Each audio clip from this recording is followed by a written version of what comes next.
I am very lucky to have my grandfather's vision. He was an ophthalmologist, and I inherited his perfect eyesight. In fact, I'm the only member of my immediate family with 20/20 vision. My parents and my siblings are all legally blind. In the last few years, I started going to the eye doctor to ensure that my eyes stayed in good shape as I age. Despite being in my mid-40s, sitting behind these lenses has been a new life experience for me.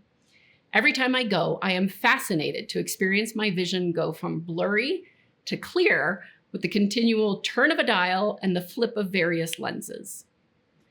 This is what it has felt like to be at Sol from my first day. The continual pursuit of clarity with the continual flip of a lens or turn of a dial. Every conversation, clinician dinner, grand rounds, town hall, one-on-one, email of thanks, note of frustration, setback, and celebration has helped me become clear-eyed. And what I am most clear-eyed about after listening to you and after learning so much more about mental health care as a CEO, rather than as a mental health care patient or loved one of a patient, is how much is possible in our field and how much potential and opportunity deserves to be fulfilled. I am privileged to get to introduce our mission and values that will define Sol's next 5 years of existence and beyond. I am a firm believer that a company's internal compass, its mission, is its heartbeat. It is a rally cry to greater purpose, a North Star for us to orient to, and a distant horizon for us to continually strive to reach. Our mission is to redefine what's possible in mental health care. Our mission is a clear vision. It's simple and profound. It comprises just 7 words, but ample meaning.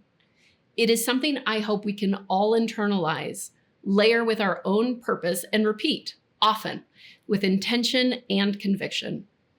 This mission will live in our syntax, our communications, our celebrations, our decision-making, and yes, on our walls too. It is a part of our soul speak.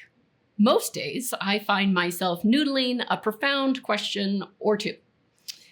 Is it possible for the entire healthcare system to understand that the brain is the most critical organ in the body and therefore a clinical science that should be celebrated, elevated, studied, and rewarded? Is it possible for those of us in mental health care to better convey the power of the care we are delivering and the many ways in which our care is central to promoting overall health and well-being? Is it possible for us to develop outcomes measures that go beyond the PHQ and GAD assessments and do a better job of predicting outcomes?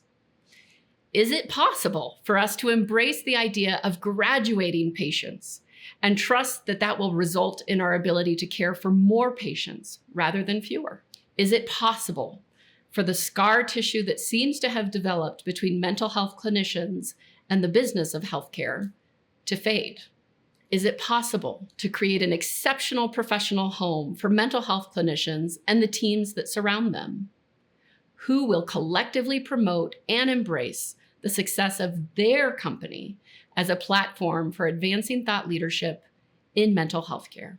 Is it possible to become renowned for the rigor of our care model by predominantly focusing on the learning, growth, and development of our team? Is it possible for mental health clinicians to hold collective accountability for our entire organization's patient population, to be rewarded for passing a patient to a clinician who is better suited to care for them, knowing that the same will happen in return? Let's face it, the status quo in mental health care is not what we all hoped for. And that leaves us with ample opportunity to design the future we all and the people and partners we serve deserve. We have the opportunity to explore the possible.